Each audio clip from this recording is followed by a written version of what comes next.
Bonjour et bienvenue sur le podcast de l'APM.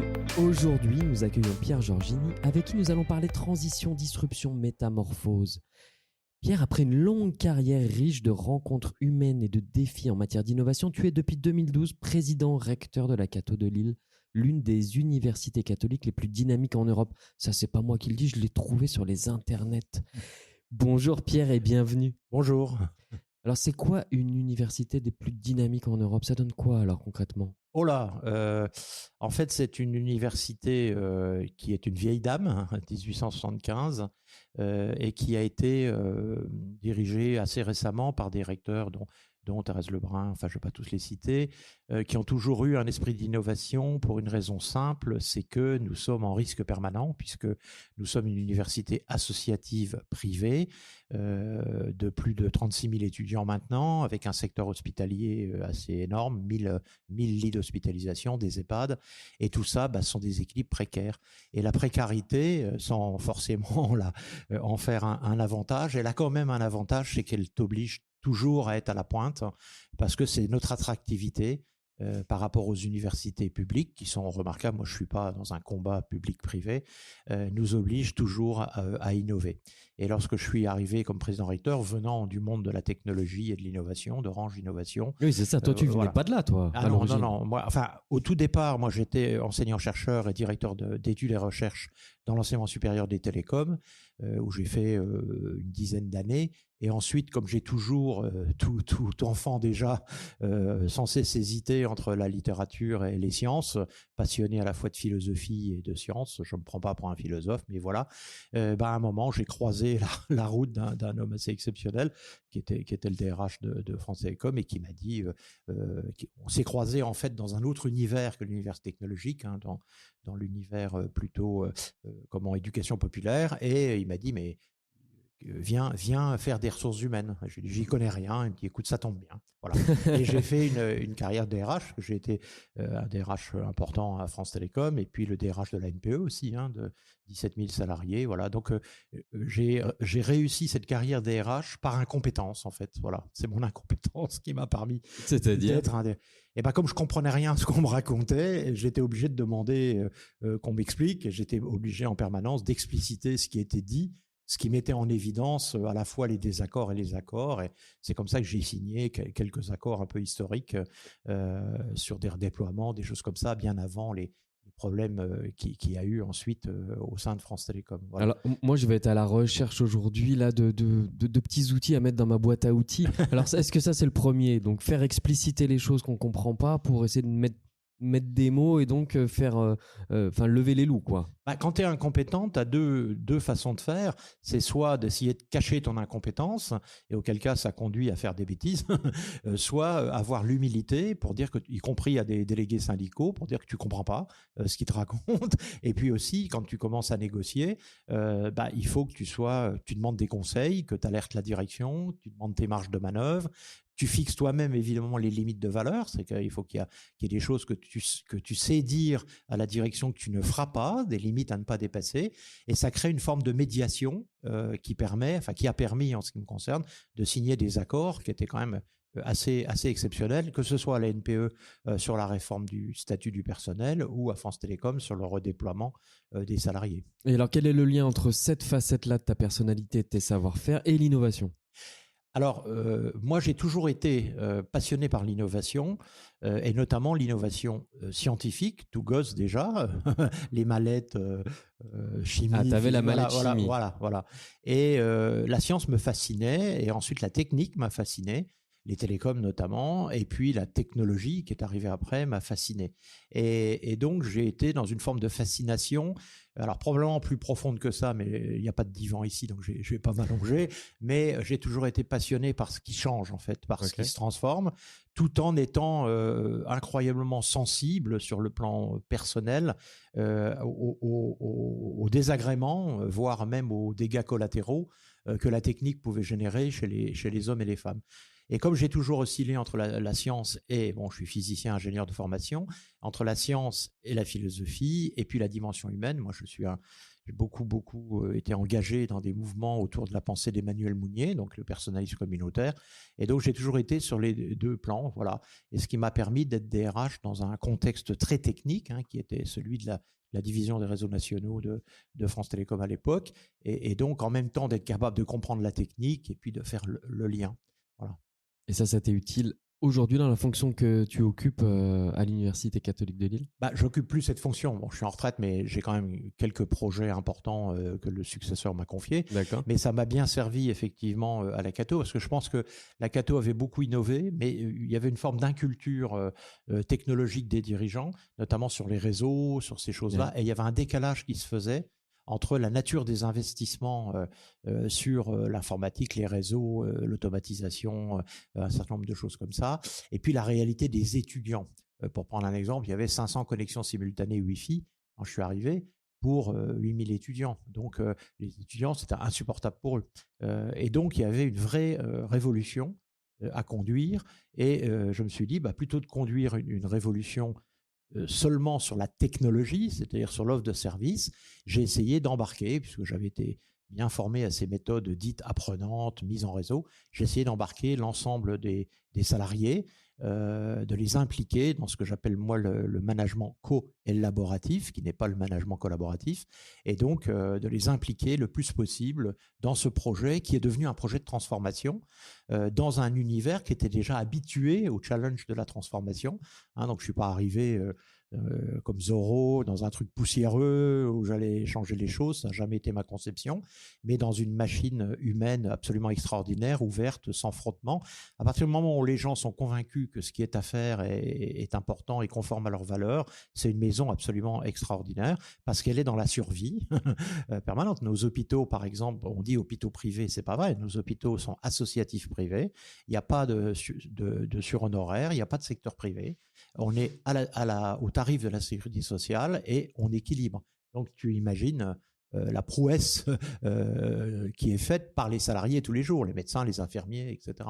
Donc, on est quelque chose d'un peu atypique, qui a vraiment une culture de la transformation et de l'innovation. Et donc, ça a été un peu du billard. Je n'ai pas forcément un énorme mérite. Enfin, pour donner un ordre de grandeur, sur 10 ans, c'est un petit milliard d'investissements donc dans la transformation qui s'est fait partout, dans les écoles. Et moi, je ne suis pas à l'origine de toutes les transformations. L'ISEG, l'EDEC, tout ça qui font Junia font partie de la Cato, ont des dynamiques d'innovation permanente. Et moi, j'ai simplement essayé de faire que ça se cause, que ça se parle et que ça fasse masse. Et surtout que les facultés, qui étaient un peu en retard de ce point de vue-là, se plongent dans une véritable révolution pédagogique qui fait dire de nous sommes l'une des universités, même pas seulement catholique, la plus innovante probablement en Europe et au monde. Alors, quand on parle d'innovation, il y a les humains d'un côté, il y a la technologie de l'autre. Est-ce que tu peux, toi, juste nous dire, si on devait faire une photo de l'époque qu'on traverse, c'est quoi les caractéristiques de notre époque? Alors là, donc on change et on ne change pas d'ailleurs de sujet, mais on change un peu de sujet. Là, on prend ma casquette. Donc, je suis chercheur associé au laboratoire d'éthique, un laboratoire que j'ai aidé à mettre en place. Donc j'ai été élu chercheur associé. Et donc, avec ma double casquette technologie et philosophie, et je dis bien, je ne suis pas un philosophe, il y a tellement de philosophes extraordinaires. Et donc, tout de suite, je crois que j'ai intégré une chaire qui s'appelait Technosciences et éthique et technosciences. Et puis après, on a créé une chaire, c'est Thierry Magnin qui a créé une chaire sciences, technosciences et foi à l'heure de l'écologie intégrale.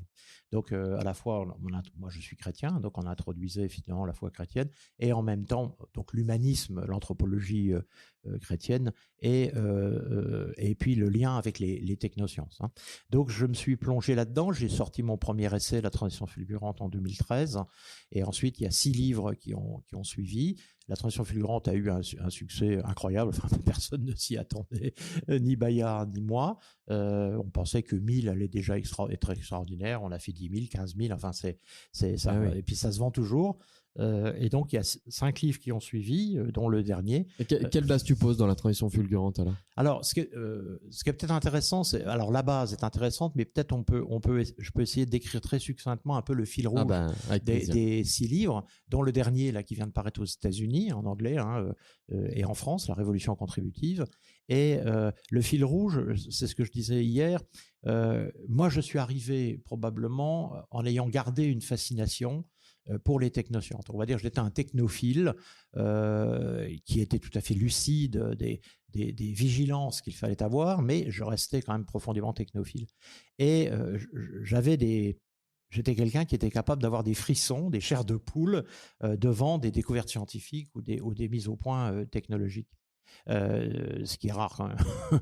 Et donc, mon premier livre, il est encore plutôt teinté de technophilie, mais on va dire que c'est une technophilie lucide. D'ailleurs, il a eu le prix Mairie d'éthique, qui est un prix national d'éthique, donc ça veut dire qu'il y avait quand même dedans une forme d'alerte, de veille sur les risques éthiques. C'est pour ça qu'il a eu ce prix sous la présidence d'Emmanuel Hirsch. Et donc, j'étais déjà dans une technophilie lucide. Mais le fait que je sois rentré par l'université en contact avec des philosophes des sciences, des épistémologues, enfin des gens tout à fait extraordinaires, mon maître à penser qui s'appelle Alain de Vulpian, qui est un grand anthropologue, disait de moi que j'étais un chasseur-cueilleur d'intelligence. Alors, ce qui peut être pris comme une insulte, je suis trop bête pour avoir ma propre intelligence, mais en même temps, je le prends comme un compliment. C'est-à-dire, oui, effectivement, j'adore l'intelligence. C'est-à-dire que quand je ne comprends pas quelqu'un, au lieu de me braquer, comme c'est un peu le cas de quelques personnes hier, comment j'essaye de comprendre. Alors après, si c'est du vent, du bluff et tout ce qu'on veut, je me barre en courant. Mais j'ai toujours essayé de comprendre les gens que je ne comprenais pas, pour voir ce que ça pouvait m'apporter. Et là, j'ai croisé des gens extraordinaires, dont un qui est bien connu à l'APM s'appelle Bertrand Vergely, qui est un philosophe qui a pas mal écrit sur la question de la technique et de la philosophie. Et puis après, ça a été en augmentant, des Dominique Lambert, qui est un grand éthicien belge, je ne vais pas tous les citer, Thierry Magnin, et puis plus récemment Bernard Stiegler, qui m'a beaucoup, beaucoup marqué. Un chasseur-cueilleur d'intelligence, il récupère, il récolte et après il synthétise ou pas du tout? Oui, enfin, synthétiser, c'est peut-être un peu réducteur. Je dirais que je crée du lien. Voilà, je suis quelqu'un qui crée du lien. Et alors, quand tu crées du lien entre la pensée de tous ces gens que tu viens nous citer, qu'est-ce qui reste Eh ben, quelque chose d'assez extraordinaire, dont il faut se méfier, qui est le sentiment qu'il y a du commun. Et d'aller au-devant de ce qui est commun. Et c'est ça qui m'a amené d'ailleurs à ce dernier livre qui, je crois, est une forme d'aboutissement sur le concept d'endocontributivité, c'est-à-dire d'une transformation que finalement j'ai repérée comme étant présente chez les penseurs dont je m'inspirais, quelle que soit leur catégorie, anthropologue, sociologue, économiste, philosophe. Donc c'est ça le chasseur-cueilleur, c'est qu'en fait on pourrait dire, avec tous les fruits qu'on récolte, on fait de la confiture, mais on peut aussi extraire de ces fruits ce qui nous paraît commun et de réaliser au fond une pensée sur un commun, et qui a l'avantage, c'est que comme les autres continuent d'avancer, cette pensée sur le commun, elle avance elle-même. Et donc je pars d'une technophilie. Et puis, j'ai sans cesse, par le contact avec ces gens-là, par les lectures qu'ils me conseillaient, par les échanges que j'ai eus avec eux, je n'ai sans cesse mis à distance, au fond, cette fascination technique, à un tel point que mon dernier livre, vraiment ce sujet qui s'appelle La tentation d'Eugénie, comment j'étais parti dans une forme de technophobie. J'avais davantage approfondi la pensée de Jacques Ellul, j'avais sur le bluff technologique, Jean-Pierre Dupuis, par Dominique Lambert, Jean Ladrière, qui étaient quand même, alors ils se défendent d'être technophobes, mais quand même particulièrement critiques sur la technique. Et quand j'écris La tentation d'Eugénie, je suis prêt à basculer dans une technophobie assez importante. J'allais jusqu'à dire qu'il fallait maintenant limiter la science, ce qui est un crime de lèse-majesté dans la société actuelle. Parce que quel est le thème de la critique d'Eugénie ? De la tentation d'Eugénie. Le thème, c'est les risques du rapport à la puissance. C'est-à-dire qu'au fond, on est assez près de la pensée de Bergson dans les deux origines, les deux sources de la morale et de la religion, où il dit qu'il y a une hypertrophie de la puissance potentielle accumulée par la technique, et que devant cela, il n'y a pas d'énergie potentielle morale, dit-il, de la même puissance, c'est-à-dire qui permettrait d'équilibrer les questions posées. Et donc la tentation d'Eugénie, c'est en fait une tentation de puissance.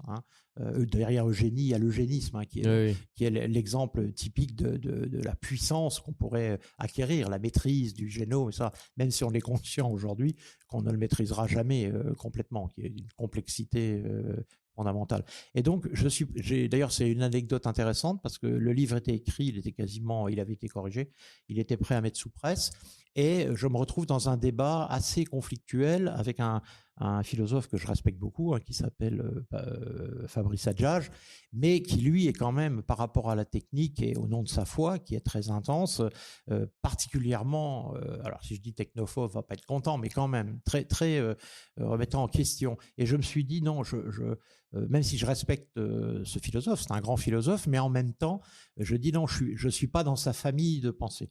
Et donc j'ai demandé à l'éditeur d'arrêter l'édition, et j'ai tout réécrit en un mois. Ouais, ouais.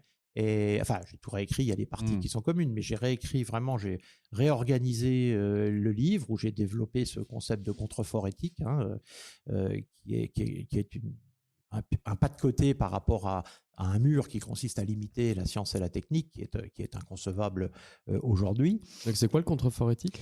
L'idée du contrefort éthique, en fait, la tentation d'Eugénie, elle parlait de limiter la science et la technique, c'est-à-dire d'avoir, comme Oviedo sur la recherche sur l'embryon, enfin d'avoir des positions qui disent on arrête la recherche sur tel et tel sujet. Ce qui est une question quand même assez difficile, parce que la science, qui est le désir de connaître, dire on va l'arrêter de par les risques qu'elle fait courir par ses applications techniques ou par la technologie, est quand même une posture très compliquée. Est-ce que dans l'histoire, toi qui connais bien, on a des exemples de choses on va dire de direction de progrès qu'on aurait réussi à stopper, à arrêter ? Il y en a une, enfin stopper, qu'on a freiné, c'est quand même les recherches sur l'embryon humain. C'est un exemple. Il y a eu les accords d'Oviedo, même s'il y en a qui s'assoient dessus, bon, il y en a eu. Bon. Mais ils sont peu nombreux. Et puis, je te dis, ça pose quand même une question qui est pas simple. Parce que la science, elle peut aussi ouvrir des univers qui sont complètement improbables et qui nous apportent des solutions extraordinaires à des problèmes, à des défis majeurs. Donc dire on arrête de chercher. D'ailleurs, si on maîtrisait complètement, ce qui n'est plus possible aujourd'hui, le passage de la science à la technique, ça serait pas un problème. À la limite, on pourrait faire de la recherche sur tout ce qu'on veut si on était sûr de maîtriser l'inapplicabilité d'un concept scientifique dans la technique ou dans les applications. Or, ceci n'est plus possible aujourd'hui du fait des technosciences, c'est-à-dire du fait qu'il y a une intrication extrêmement forte entre science et technique. Il n'y a plus de séparation, alors sauf si on est sur des sciences très formelles, hein, comme l'économétrie ou les mathématiques, mais là, il y a Pour quelle raison il y a une telle porosité ? Parce qu'il faut de la technique pour faire de la science, et il faut de la science pour faire de la technique. C'était pas le cas avant ? Ah non. Avant, si on refait l'histoire de l'épistémologie, on peut dire que au commencement, si je puis dire, c'est d'ailleurs le thème de notre dernier livre avec Thierry Magnin, hein, vers une civilisation de l'algorithme, il fallait connaître pour faire. Hein, on cherchait des théories et puis après on les appliquait et puis on était plutôt dans le connaître pour faire. Après, on est passé au faire pour connaître, c'est-à-dire que c'est l'émergence des technosciences. C'est-à-dire qu'on avait besoin de la technique pour faire, pour expérimenter, pour mesurer, etc. Et puis derrière, on cherchait à conceptualiser ce qu'on observait, y mettre des lois, observer des corrélations, etc. Et d'ailleurs, le grand danger aujourd'hui, c'est que maintenant on est en train de rentrer par l'intelligence artificielle dans le faire sans connaître. C'est-à-dire qu'on émet des modèles qui viennent de l'analyse des corrélations, mais dont on n'identifie pas la causalité, c'est-à-dire qui échappent à la compréhension humaine. Et on rentre dans le faire sans comprendre, hein, qui est le thème de notre livre sur l'intelligence artificielle. Et là-dessus, on en est où aujourd'hui ? Il y a des exemples concrets de... Oui, il y a des machines, des avions, des machines qui commencent à tourner avec des algorithmes que l'homme ne maîtrise pas. C'est-à-dire, ce ne sont plus des algorithmes programmatiques où s'il y avait un problème, un pépin ou un accident, on remontait dans le code, comme on disait, hein, puis on allait chercher le bug qu'on corrigeait. Là, on est dans des conceptions complètement différentes où, en fond, on apprend à la machine. La machine apprend de l'expérience qui est accélérée, qui est multiple et tout ce qu'on veut. Donc, elle apprend très bien. Mais il peut y avoir une faille. Et cette faille, quand elle s'exprime, c'est compliqué de la corriger. Puisqu'au fond, il faut réapprendre à la machine qu'il ne faut pas faire ça. Mais en même temps, c'est pas simple. Ça se fait pas comme ça en lui tapant sur les doigts, en disant tu le feras plus. Donc, et ça, c'est des scénarios en science-fiction qui ont déjà été poussés, absolument. où la machine prend le dessus sur l'homme. Absolument, mais on n'en est pas loin. Oh. En biologie, Thierry Magnin, qui est un grand bioéthicien, il travaille avec des biologistes qui sont amenés à valider ce qu'ils appellent des patterns, c'est-à-dire des modèles qui permettront derrière de réaliser des biotechnologies, etc., dont ils ne comprennent pas la raison pour laquelle ça marche. Simplement, la machine a dit ça marche parce qu'elle a analysé les corrélations dans des tas de situations, mais le chercheur ne peut pas. Autrefois, il validait un pattern par ce qu'on appelait l'expérience critique, c'est-à-dire qu'en même temps, comprenant comment ça marchait, il appliquait cette compréhension conceptuelle à d'autres phénomènes et pouvait confronter ça à l'expérience critique. Aujourd'hui, non. Et toi qui étais beaucoup et qui t'intéresse beaucoup au sujet d'éthique, quelle question d'éthique ça pose? Alors, peut-être je reviens à un contrefort. Oui, je t'en prie. Alors, la notion de contrefort, donc ça m'est venu en disant, je ne peux pas écrire qu'il faut arrêter la science. En plus, ça va embarquer derrière des courants que j'aime pas beaucoup, anti-scientifiques, il faut tout arrêter. Voilà, je vais pas dire il faut revenir à la bougie, mais en tous les cas qui sont vraiment anti-science et anti-technologie. Et m'est venue l'idée du contrefort, parce que j'ai une passion que je partage avec mon épouse sur les cathédrales. J'en ai visité énormément, à la fois dans le monde et en Europe. Et il y a un truc intéressant dans les cathédrales, ce sont les contreforts. Puisqu'au fond, le contrefort, il n'empêche pas le mur de monter, il l'aide à monter. Et donc, j'ai pris cette métaphore en disant les contreforts éthiques, ils aident le mur de la science à monter en le maintenant droit pour qu'il aille vers le ciel. Voilà, c'est une métaphore qui est reprise un peu à Bergson dans la fin de son chapitre sur mécanique et mystique, où il dit la technologie nous a tourné vers la Terre, il est temps qu'on regarde le ciel. Hein. Il ne le dit pas tout à fait comme ça, mais c'est ça. Et quelle forme ça prend alors, un contrefort éthique? Ce sont des vigilances éthiques que l'on ne cesse d'exercer. Je vais prendre un exemple, l'intelligence artificielle, on ne peut pas dire, enfin, il y en a qui le disent, mais moi je ne le dis pas, qu'il faut arrêter l'intelligence artificielle, parce que ça veut dire que vous coupez de toutes les opportunités qui sont assez extraordinaires que nous offre l'intelligence artificielle. Par contre, il y a des risques absolument considérables. Il faut voir, il y a eu un événement majeur qui est pourtant passé inaperçu, c'est l'appel de Montréal. Ça veut dire que c'est une université, des spécialistes de l'intelligence artificielle qui émettent un appel éthique, c'est-à-dire qui font de l'alerte sur les risques et sur la difficulté qu'ils ont d'ailleurs. Il faut voir que beaucoup de chercheurs sont un peu en souffrance parce qu'ils se disent ils ont l'impression d'être un peu comme Mickey avec ses balais, quoi. Voilà, est-ce qu'à un moment les balais vont pas se multiplier et on va perdre la main? Parfois d'ailleurs ils sont dans des structures d'emploi, ça pose aussi une question parce que les entreprises auxquelles ils appartiennent, il y en a certaines qui leur demandent de la fermer. Alors je suis pas non plus dans le complot, il y aurait un masquage, on ne sait rien masquer aujourd'hui. Enfin, ils sentent qu'il y a des pressions et donc ils sont souvent en souffrance. Mais alors, un contrefort éthique, si je reviens à la question, déjà, quelle forme il pourrait prendre, et puis donc, qui le composerait? Alors, je vais prendre un exemple. Justement, j'étais en train de le prendre, tu as raison, j'ai fait une petite disruption. L'intelligence artificielle, on ne peut pas demander à ce qu'on arrête, je sais pas moi, le passage du machine learning au deep learning, qu'on mette en prison Yann Lequin, etc. Enfin, c'est une folie. Donc, qui est un chercheur extraordinaire. Donc, le contrefort éthique, par exemple, en la matière, c'est d'imposer par des règlements que les nouveaux modules et développements d'intelligence artificielle soient en open source. C'est-à-dire permettre à tout le monde, au niveau local, au niveau etc., d'utiliser l'intelligence artificielle, alors avec évidemment les risques qu'il y en a qui l'utilisent à des fins malveillantes, mais moi je développe dans ce livre l'idée que l'intelligence artificielle, si elle est mise à disposition pas seulement des grandes dominations qui sont militaires, économiques, etc., mais qu'elles deviennent un outil qui, par les usages, se réinvente dans le local, dans les besoins des nouvelles formes d'agriculture, dans les besoins des nouvelles formes de maîtrise écologique au niveau local, on peut créer un contrefort, hein, ça prend bien cet exemple, qui peut essayer de contrecarrer la saisie monopolistique de ces concepts par les grandes dominations. Mais qui finance aujourd'hui et développe ces avancées technologiques ? Alors, il y a évidemment, c'est beaucoup les industries, les grandes entreprises.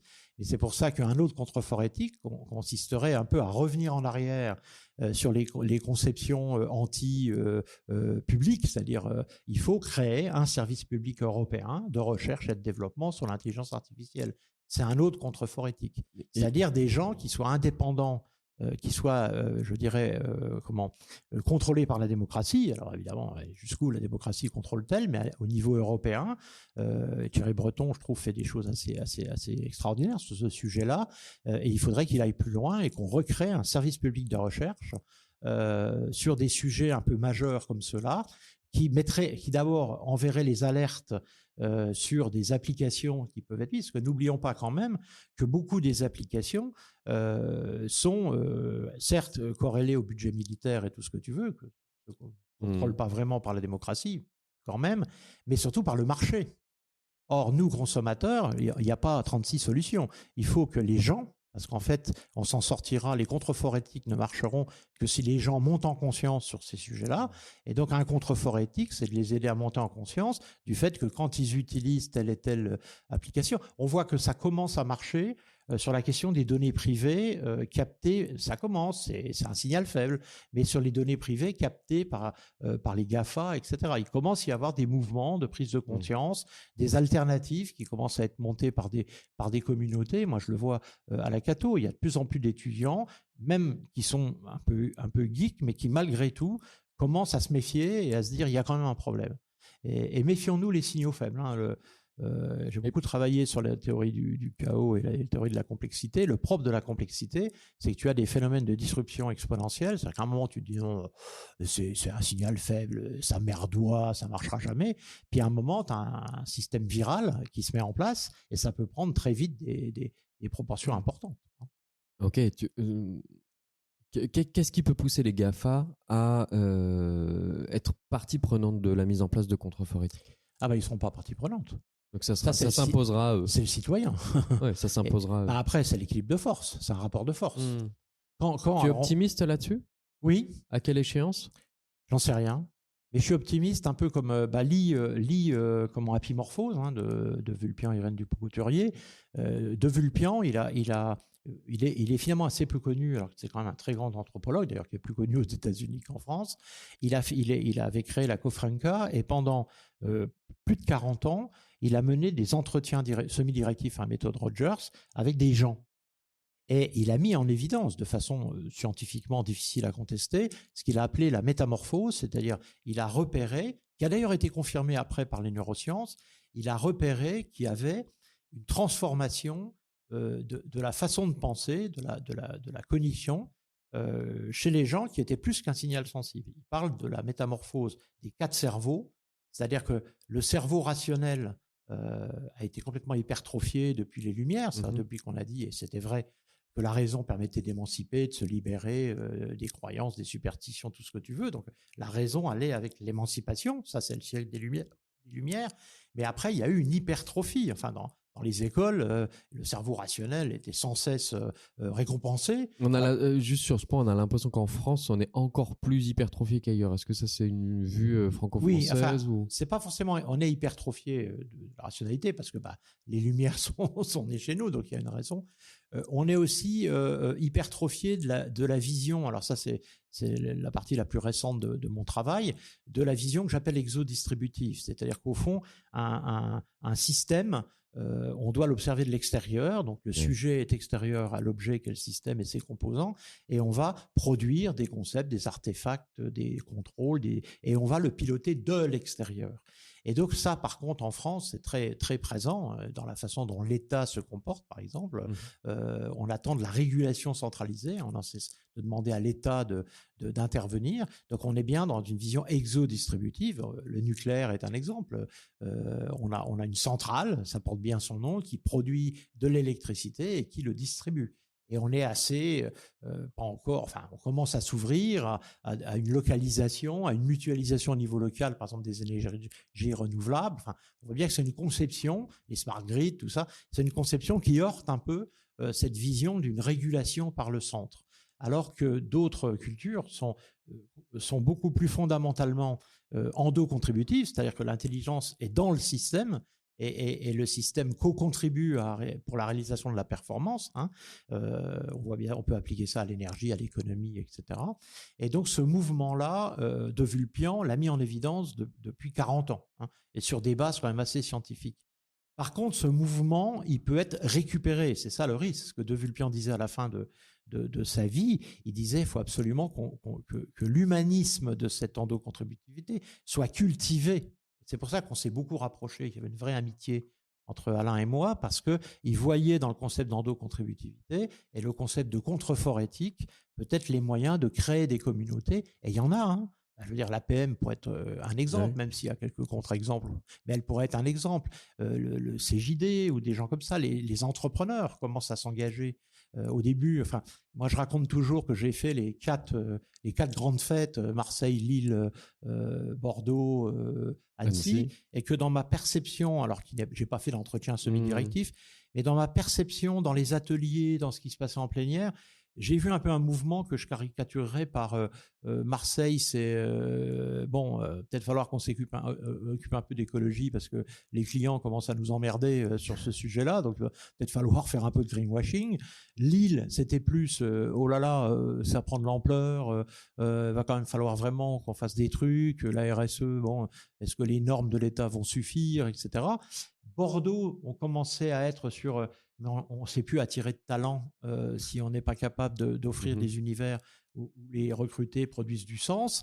Et ce que j'ai senti à Annecy, c'est beaucoup de chefs d'entreprise disant et moi, je n'ai pas le droit de produire du sens par mon travail, c'est-à-dire des chefs d'entreprise qui étaient eux-mêmes engagés dans cette question de la transition écologique. Donc on voit. Alors, évidemment, je pense que c'était tous les 2 ans, donc on a 10 ans d'histoire, il faut du temps, mais moi, c'est finalement le temps relativement court, ça. Oui, c'est 10 ans pour une mutation. Murray Gell-Mann, il disait 25 ans pour la montée en conscience, 25 ans pour la prise de conscience et 25 ans pour le changement des habitus. On en est où là ? Ça fait 75 ans. Là, je pense que de ce que j'observe, mais encore une fois, avec prudence, je ne suis pas sociologue, mais ce que j'observe, y compris chez les jeunes, la montée en conscience est terminée. Je crois alors il y en a qui s'en foutent, mais c'est pas pour ça qu'ils ne sont pas montés en conscience. Je pense que la conscience écologique, elle a quand même atteint un certain niveau. Il faudrait être con pour dire il se passe rien. Enfin, il y en a, mais pour dire il se passe rien. Alors c'est pas parce qu'on est conscient qu'il se passe quelque chose qu'on est forcément décidé à changer les habitus. C'est un autre niveau. Donc je pense qu'on est à peu près au milieu. La prise de conscience, la montée en conscience, elle a commencé à Dumont. Donc, on remonte dans les années 70, donc ça fait déjà 50 ans par rapport à ici. C'était le début de la montée en conscience.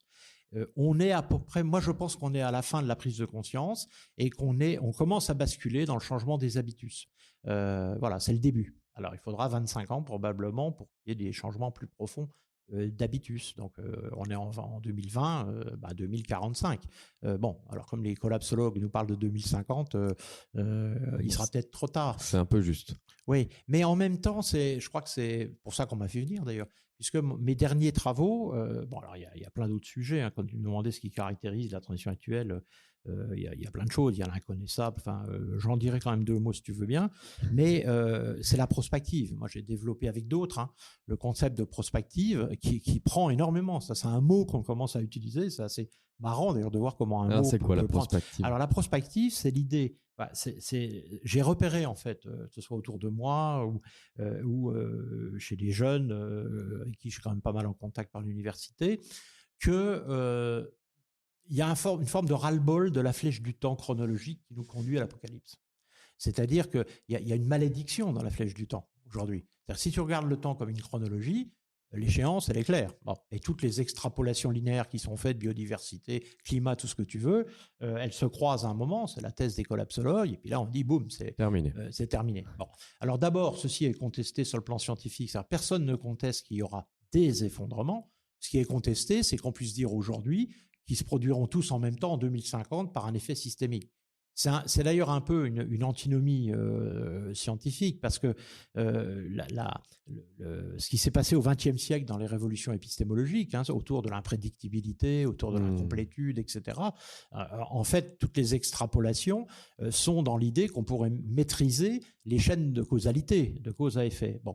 Or, on sait quand... On a bien vu avec l'épidémie Covid qu'on était capable d'imaginer que ça pouvait se produire, par contre, quand personne n'est capable. Absolument. Et quelle ampleur. Et donc, et ça peut être pour le pire comme pour le meilleur, dans les deux cas. Donc Après, excuse-moi, juste, je reviens sur ce point, d'un point de vue prospectif, est-ce que c'est pas bon, de toute façon, de préparer son cerveau à l'arrivée d'un événement de ce type-là pour pouvoir justement imaginer quelle réaction préparer, organiser, même si l'échéance n'est pas la bonne? Eh ben, je vais te dire, je pourrais répondre longuement, mais tu as écouté la jeune fille hier? Ouais. Voilà, la réponse, elle est là, et le philosophe derrière. Donc le fond, sur l'inattendu. Le fond, c'est dire attendre l'inattendu, quoi. Exactement. Ouais. Et moi, d'ailleurs, on a discuté un peu. Oui, mais est-ce que c'est pas ça, être en capacité d'attendre l'inattendu, c'est de s'être préparé à l'inattendu quand même? Oui, mais est-ce que tu te prépares c'est ça qui était très intéressant, y compris dans les 10 minutes extraordinaires. D'ailleurs, j'ai discuté un peu avec lui. Moi, je parle de l'inconnaissable, lui, il parle de l'inattendu, mais en discutant, on s'est rendu compte qu'on était sur des concepts assez proches.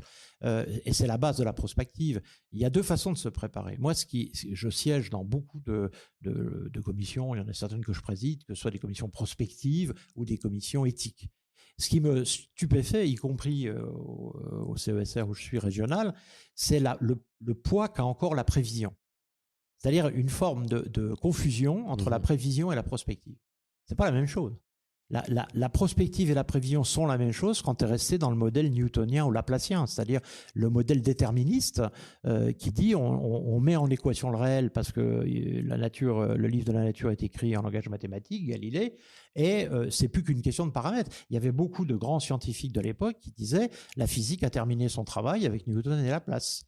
Il n'y a plus qu'à affiner les paramètres et puis on va pouvoir prévoir tout. Et donc il y a eu, même dans les entreprises, regarde les grands systèmes d'analyse stratégique, etc., dans les grandes entreprises, est basé sur la prévision. Bien sûr. Ouais, et tant que pour financer les entreprises, il faudra faire des business plans détaillés à 5 ans, à 10 ans, à 30 ans. C'est fini, ça, c'est fini. C'est fini, c'est encore ce que te demandent les banques pour aller chercher un financement. N'empêche que dans les stratégies d'entreprise, moi qui interviens énormément et je ne vais pas les citer, ils ont une conscience que ce modèle-là est fini. Ils sont maintenant dans des prévisions à 6 mois. Sur le 1 an, ils commencent à faire des scénarios. Sur 2 ans, les scénarios se multiplient. Et alors sur 5 ans, ils sont dans des disruptions. Mais ça, c'est très récent et peut-être accéléré par la Covid. Non, puis la guerre en Ukraine, et puis certaines choses, bien sûr. C'est assez récent. C'est très récent. Et donc, aujourd'hui, ils se déplacent vers Pierre, je vois le temps qui passe. Alors, il faut qu'on se ressente. On part dans tous les sens. Alors, revenons à la prospective. Alors, la prospective, c'est l'idée de dire je m'affranchis du temps chronologique, qui est d'ailleurs fortement associé, c'est l'alliance entre le chronos et le logos, et je plonge dans le kairos. C'est-à-dire, beaucoup de jeunes aujourd'hui me disent eh ben moi, d'accord, je suis conscient, la prévision, le climat, le GIEC, mais moi, j'ai envie aujourd'hui de m'investir dans des communautés agissantes qui vont construire le futur, l'inventer en marchant. Okay. C'est-à-dire ne plus se coincer dans les prévisions qui nous dépriment, qui nous poussent au suicide, si je puis dire, ou à ne pas avoir d'enfants. Et je vais simplement rechercher du sens et de la joie dans des communautés qui vont faire des choses qui vont me paraître conformes à mes valeurs. Et c'est là. Et dans l'action, parce qu'au final, l'action prospective. Parce que l'action, et c'était aussi un des éléments du témoignage de Tamara Klink hier. Absolument. Restons pas stupéfaits, sidérés. Une fois que tu es dans l'action, déjà tout te paraît plus facile. Tamara, elle était complètement prospectiviste dans l'aventure qu'elle a menée. Elle disait très bien que si elle rentrait dans la prévision, elle n'aurait jamais fait ce qu'elle allait faire parce que c'était impossible. Donc, si elle faisait de la prévision, elle n'y allait pas. Et un discours en plus très optimiste, c'est de dire finalement, quand dans sa prévision, voire même dans l'action, elle se retrouve face à un mur, elle se dit finalement ce mur est beaucoup plus petit que celui qui m'attend plus tard. Exactement. Donc je suis même contente de le rencontrer, ça va me permet de me préparer à celui qui est plus grand derrière. Et c'est pour ça que pour moi, ça a été le plus beau témoignage sur la prospective, même si ça n'a pas été forcément exprimé, elle l'a pas nommé. Mais c'est ça la prospective. Ok. Donc on se met en action à une échelle qui est la nôtre aussi, qui est moins sidérante. Alors la petite différence avec elle, c'est qu'elle ne peut pas réinventer la mer. Alors que nous, si on s'y met et qu'il y a des prospectivistes qui naissent partout, peut-être que ça peut créer la disruption dont on a besoin. C'est-à-dire que nous, on peut peut-être transformer la mer, c'est-à-dire transformer un peu le contexte. Ce que tu veux dire, c'est que ça sera une conséquence de la mise en action et c'est pas le contraire. Exactement. On fixe l'objectif, on prend beaucoup de temps à fixer l'objectif, à créer l'organisation pour l'atteindre. Et puis ce qui est surtout très important, on l'a vu avec Tamara, c'est quand elle fait ça, elle ne mobilise pas seulement son cerveau rationnel. Elle a de la raison, cette fille. Il ne faut pas dire que c'est elle n'est pas déraisonnable. Mais en même temps, on voit à quel point son cerveau spirituel, son cerveau imaginatif, socio-perceptif et son cerveau sensoriel, émotionnel, ont joué là-dedans. Et on voit ce que ça a donné. Elle a fait l'impossible. Voilà. Et ben, c'est ce qu'il nous reste à faire sur les questions écologiques. Bon, donc on mobilise nos 4 cerveaux. Exactement. Et finalement, est-ce que... là, on essaie de mettre des mots sur des choses, enfin, en tout cas, tu as théorisé, toi et l'ensemble des penseurs, philosophes, scientifiques que tu as mobilisés dans ta pensée, théorisé quelque chose qui a l'air de se passer assez organiquement. Finalement, le prospectivisme, c'est quelque chose, c'est une réponse assez organique de jeunes citoyens comme Tamara, comme beaucoup de jeunes dans nos entreprises. Et on n'aura pas le temps de développer, mais c'est du biomimétisme, parce que le vivant est exactement construit comme ça. Ok. Bon. Donc, allez, 2 mots là-dessus. Quand même. On se l'autorise. Allez, tant pis, on a cramé la feuille de toute façon. L'histoire du vivant, c'est pas un truc complètement rationnel qui a construit et prévu toutes les hypothèses. Le vivant, c'est une structure, c'est un processus qui a sans cesse opposé des forces d'altération, des forces de destruction, des forces d'entropie à des forces anti-anthropiques, c'est-à-dire des forces de conservation.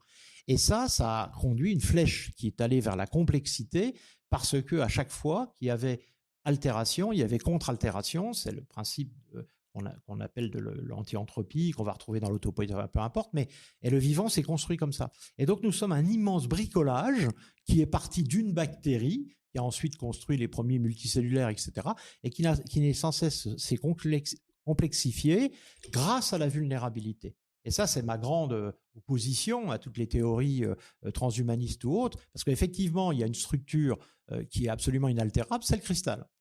Et donc, si on transforme l'humain en une espèce de cristal qui ne peut pas bouger, inscrit dans des normes, etc., maîtrisé par la technique, on obtiendra peut-être une hominisation éternelle, j'en sais rien, hein, il y en a qui parlent de recul avant, mais ça ne sera en aucun cas une humanisation. Et c'est la grande différence, d'ailleurs pour le vivant, entre la survie qui hominise et la vie qui humanise. Donc, il faut aller voir dans le vivant quelle est l'histoire du vivant et comment il a atteint une telle performance grâce à la vulnérabilité, qui n'est pas la fragilité, grâce à la vulnérabilité. Et donc la vulnérabilité sociale, écologique, est une vulnérabilité positive à condition qu'il ne soit pas trop tard.